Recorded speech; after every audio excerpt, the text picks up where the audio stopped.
Well, hello and welcome to Mark My Words. This is Paul Uhrig yet but again, and we are still going to continue with some of Mark's history. We've got Mark Cornelius with us as always, and in our last episode, we discussed some of the inspirations of which Mark had in not only becoming a writer, but also in developing the whole philosophy and the book about rut management. There's another little piece which we brought up, and we're going to discuss that today. And that's one of the things that is one of my favorite topics that Mark and I over coffee have discussed several times. And that's the topic of what if. And we had mentioned, obviously, in our theme, we had mentioned that what if is one of the first questions, or the question oftentimes, that we ask when we do get together. And it's possibilitizing on steroids, if you will. And Mark, I'm going to ask you the first question here. What inspired you to kind of tie that in to this wonderful philosophy of rut management? Well, thanks. By the way, did you just make up a word, possibilitizing? I like that. That's that's Well, good. I'm sure somebody else has come up with some of that before. I'm just kind of just coming off the top of my head here. No, that's good. I like it. Well, and that's how this really came about is because I started with the book Rut Management, and that was as I will say openly, I thought an accident, but have learned since that time by experience that there are no accidents in life. There is no coincidence. It is all led. But that being said, when I started writing Rut Management, suddenly I was an author, and I'm like, oh my goodness, and this is doing something. And people would say, well, what are your books about? Because after Rep Management came Believement and in succession. And I had to think about that. I go, what are my books about? I mean, don't they stand on their own? And they do. But, coming from a background a little bit, I know what the term elevator speech means. So, you have 10 seconds to tell people what it is that you do or what it is you're about or whatever. And I had to think about that. And I said, well, really, everything that I have applied here or talked about has to do with a consideration of what if?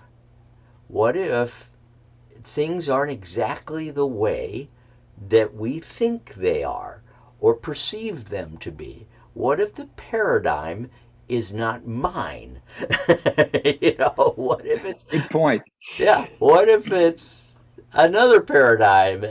And that suddenly gets you thinking and reconsidering your parameters and maybe your perspective on things. So, what if is a simple launching pad for that? What if, and then you can fill in the blank. But it encourages what we've come to know, you and I, in studying deeply, is critical thinking. And even going a couple steps further than that, in a secular method and also in a spiritual method. What if? So that's the real point of it. What if something is different? What if I don't know the answer? What if I'm wrong? you There know, you go. or There you heaven go. forbid, what if I'm right? Even there, it's Yeah. that testing. Excellent. Those are both elements, like you just said, right and wrong. I kind of consider them, especially when we're talking about rut management, as perhaps maybe not two opposing thoughts, but yet all part of maybe a subset of these things. And we have spoken in the past, and as a matter of fact, in part of our welcoming, our greeting, we have discussed the fact that since you mentioned it, these paradigms, these alternate paradigms that kind of exist just below the surface, Mm-hmm. may influence us. My belief is that they influence us into maybe a different manner of thinking, as if we're on a rut path and we're on our way somewhere and we come to a fork in the road. And to me, that first what if is always, now, what if I go this way, or what if I go that way? And you have kind of enlightened us on the fact that with critical thinking, you can kind of mark, if you will, you can kind of mark your setting that way and either take one path or the other once you've considered what the alternatives or what options you may have and what consequences may go with those. And sometimes they're driven by a whole different set of expectations. And that's what you have warned folks about in the past as well. And hence some of your books. And so I find that very valuable. So Well, anyway, I'm going to thanks. toss it back over to you, because that what if question, as it ties into rut management, we can see that all the time. Some of the times it's a little bit more obscure than others, but on the other hand, it also ties into your notions of our adventure through critical thinking and how that ties in. It Do you does. do you do you think that the notion of the what if that we've discussed and the what if that you've defined has something to do with the way that we decide what kind of reasoning or what kind of thinking we're doing? Or do you think Absolutely. that, okay, that's great. Do you care to elaborate on that, or is that I think I absolutely a will. great What if I did that? answer? What if? I've never Well, seen you so excited about it. I love it. And it's really interesting because I mean, if you want to kind of pop back to origins for a second, I didn't always think that way. I didn't always consider what if I am wrong, or I always thought, well, what's out there maybe. What's out there is one question, and to see what's out there and then say, okay, I know that's out there now, and not to think about it anymore, or just adapt it to my lifestyle, and say, okay, I've just grabbed onto something and it sounds perfectly reasonable, and does it? And then suddenly I started saying, okay, just because it feels good, is it is it right? Is it accurate? Is it just an emotional thing? Is it an opinion that somebody else has and I like that person, so I'm just going to, mirror their opinion because I like that person? Or I don't like that person, so I'm not going to grab onto it? Um, these are all things that I had to consider. And I'm not telling people they have to. As a matter of fact, I know a lot of people out there who are perfectly happy with just going through life without thinking about these things. But what if you get to a point in your life where you actually discover, oh my gosh, I need to start considering these things? How are you going to start doing that? Is it just by reaching out and grabbing anything and saying, okay, I'm going to try this for a little while. I'm going to try this for a little while. I'm going to I'm going to become an ice cream aficionado because somebody said ice cream is the best thing on earth, whatever. Um, is that an effective and efficient way to think through and consider and work something into the central part of you? Or is there another way? So, two different methods. I think we've talked about a lot, and that's inductive and deductive thinking. And with thinking, what if? Well, if you're thinking deductively, what if this computer screen that I see in front of me right now, uh, what caused that to be? And then you start working backwards. It's here, it's a reality, so there must be something that caused that computer and the screen to be able to function. What is that? And you start working backwards, reverse engineering, if you will, to identify those things. Might be some opinions involved, might be some actual facts that people will share with you, but you can do that. Inductive thinking is just the other way around. I want to be seen in a podcast. So I'm going to hope that something's going to be. I'm going to put a TV screen in front of me, and I'm going to make that happen. Or I'm going to put a banana split in front of me, and I'm going to make that, so people can see me. Those things don't always work right. Now, you can still get there. You can, but inductive thinking is really a product of our hope and our thought of I'd like life to be this way. So I'm going to walk that way in order to make it that way. Nothing wrong with that. Don't get me wrong. There's purposes for that and things you need to do for that. But it doesn't resolve the fact that there's a reality that already exists out there, and we need to sometimes take that apart and identify the reality more accurately to get to that. Does that make Oh, sense? that's a good point that you're making there. And you mentioned a couple things there that kind of spur off of some of this, and it's reality, maybe even belief, these kinds of things that come up, and perception. You'd mentioned that a little bit earlier. These are all elements, and I urge the folks, if anyone's watching this podcast and you might have missed the first series that Mark My Words was presenting, that you might be interested in jumping back and taking a listen, or getting an eyeful of some of the elements that we've been presenting, and especially with Mark, because some of the books that Mark has produced and published are taking some of these and isolating them as a part of a contiguous whole. And I love to do that. I love to read folks who basically have an idea and can develop it in that kind of depth. It's a depth of knowledge. And for those of us who are kind of following this methodology, it's rather interesting to me that because of that, we don't have to delve so deeply into it. We can keep it simple in the similar manner to the way that Rut Management is presenting this. You can still do some of this, mainly because there are scholars and academics out there, and Mark is quite familiar with some of these folks, that they will go along with this and they'll go deep. And what our goal is, especially this season, is to try to make things a little bit simpler and a lot easier to understand. There's obviously a lot going on in the world today, and there's a lot of stuff that Mark has already spoken about that may pertain and may actually fit into something into your ballgame. And so I would probably urge you once again to go back and perhaps take a look at some of the other uh, episodes that Mark has presented here.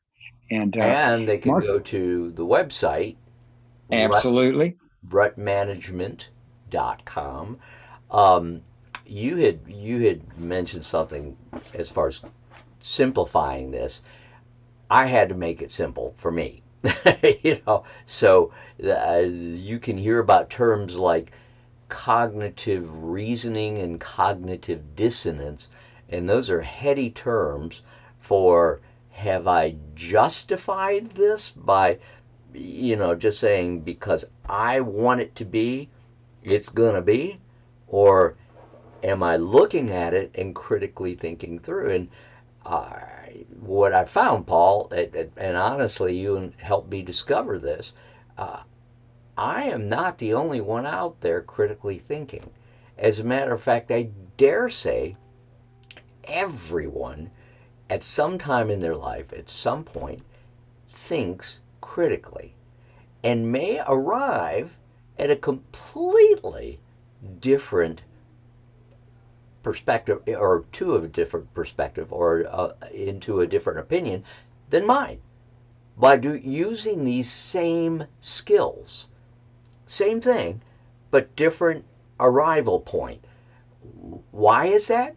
Because we each have different experiences that come into play, and we need to cognitively and get maybe some of the emotion out of it, but not all of it, to factor those things. Uh, that sounds like a lot of work. It's not. It's very simple. It's very easy. But you got to kind of walk through it a little bit, and you got to be honest with yourself. And maybe that's the biggest point of all. Honestly, am I just holding on to something because I've always held on to it, or because someone else told me and I was either impressed or inspired or threatened by them, so I have to hold on to it? Or can I take it apart and look and see I have 5 fingers? And this thing that has 5 fingers on it, what is that? And if I take one away, what's that mean? And if I take two away and three away, in other words, just honestly detaching yourself for a moment and saying, what do I really believe? What if what I'm thinking and doing and saying maybe needs some adjustment? So go to rut management, and by the way, for you nonfiction folks out there, there are nonfiction books.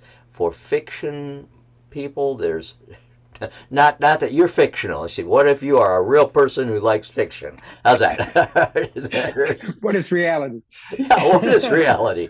Um, there are fictional accounts which take all of these into play and say, oh my gosh, let's play with it a little bit. Let's have some fun with this. Let's look outside our perspective, um, critical thinking boxes, and say, is there something else out there I'm not considering?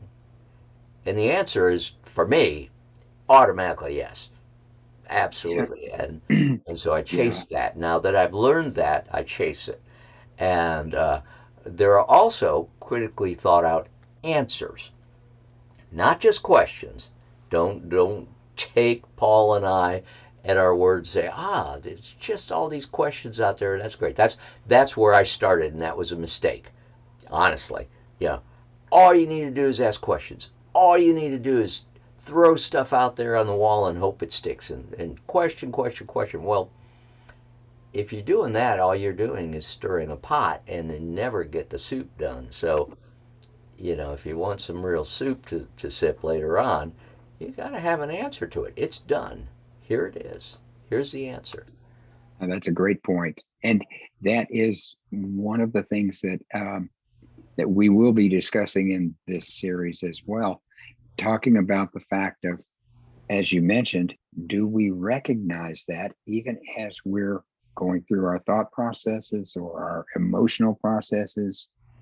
And I'm not trying to suggest that we all kind of sit down and kind of take our pulse every 30 seconds to see how we're doing or feeling. But you hit the nail on the head, because I know that in terms of cognition, a young child may go, what if I stick my hand on that burner over there, which is maybe a hot burner on the stove or whatever. And you learn those things by your personal experiences as well. And when you start kind of thinking about things, especially through the rut path or whatever, you can ask yourself some of the things that Mark has suggested, and especially in the what if, it's, well, now what if I stay the course and make that a good thing and And make it that's a good positive? thing. Yeah. Well, there's And another question out there that has an answer. And I'm going to tease it because I think this is where I'd like to go. Now, Paul, you may convince me otherwise with another, but I'd like to ask people, what if there is a greater truth out there? And thank you. it already exists. So let's take it from the deductive thinking course line. What if it's not just my hope, but what if in reality there is, in this postmodern era, which we'll talk about later, a greater truth? It exists, it's real, and it's not going away. How That's does right. that affect us? That's where I'd like to start walking with you on this. You bet. And I'm anxiously awaiting our next episode when perhaps we start entering that world. My personal beliefs in terms of a greater truth is that it is bulletproof, and it doesn't matter what I think or how I think. It is there, and it ain't up to me to go alter that. So, but Ooh. I think we're probably going a little bit short for time here. Mark, do you have something you can pop up that, in terms of contact information? Uh, I would suggest to the folks, obviously, that they take your advice and go to rutmanagement.com. And I know you've got loads of other things out there on Facebook and on YouTube. This will be on YouTube quite shortly. So I invite everyone, I invite our viewers to just kind of browse around, because there's a lot of stuff out there that we have put up there, especially with some of the things, the other items, the other elements from some of Mark's other books. Right now, we just are kind of going step by step, because we're trying to put these things together, and they do exist together. So it's a train of thought for you. We're offering you that along the path that you're following. So, Mark, do you Boy, have oh something to boy, pop up? you're keep talking because I'm almost there. Spread it, spread it a bit. I really like that whole notion about the truth, and that's another thing that in these kinds of times that we're living through, reality. Uh, whose reality is it? As you've mentioned, are we being influenced, or are we allowing influence? Uh, are we just opinionated, and we try to, with inductive reasoning, we have an opinion, and then we go try to prove our opinion or whatever, which we're all guilty of from time to time. And we must remind everybody that we do kind of bounce back and forth between deductive and inductive reasoning in our own personal lives. There's no perf- perfect manner in which we do these things, but at any rate, we'll be getting into some of this stuff, because I think it's our desire, especially since we've got Mark's attention. It's our desire here to to to go long on some of these things, but not necessarily go deep with some of them. We want to basically allow you to be doing the thinking. And so, So they, thank you, Mark. I'm I going to had pass to it. scramble madly because I did not have it pull up. So I had to do a little bit of um, critical thinking myself and say, okay, where did I put that? Is that deductively available to me? So here we go. You could contact us either by email at markcwrites@gmail.com. We already mentioned the website for available material. Uh, Facebook, well, Facebook is there if you want it. But I would just go to the other areas that are so critical and that you can go to are on um, uh, YouTube. So you can look at any of these podcast series, but Mark My Words is what we're talking about now. And you'll want to look at, there's a few Mark My Words out there, but Mark Cornelius, Mark My Words.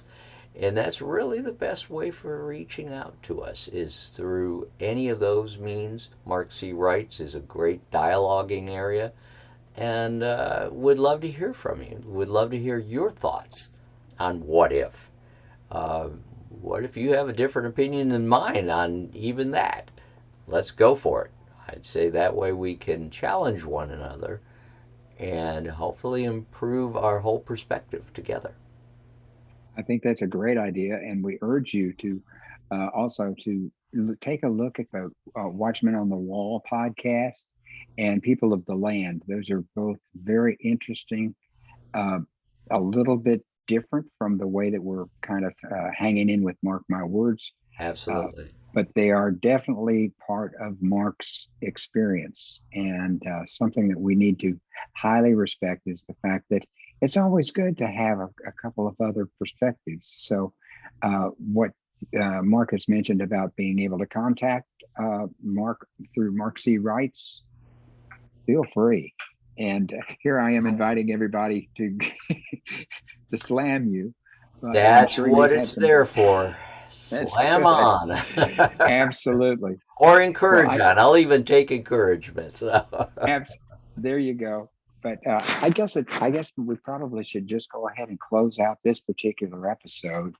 Thank you all for giving lending an ear or giving a taking a look at this. And once again, just remember that we will be keeping up with some of the things in the current times and adding to some of the philosophies that are being discussed in this series so that we end up kind of staying as current as we possibly can. And since there is so much going on and everything, sometimes um, most of us don't have time to listen or to think about some of these other things. And without dealing too specifically into some of these, I have a feeling that we're probably going to discover more adventures as we go on. So, Mark, thank you. Thank you, Paul, and I look forward to each and every one of you coming back to talk about greater truths and how we arrive at that. All right. Excellent. Thank you all and have a grand one. Thanks.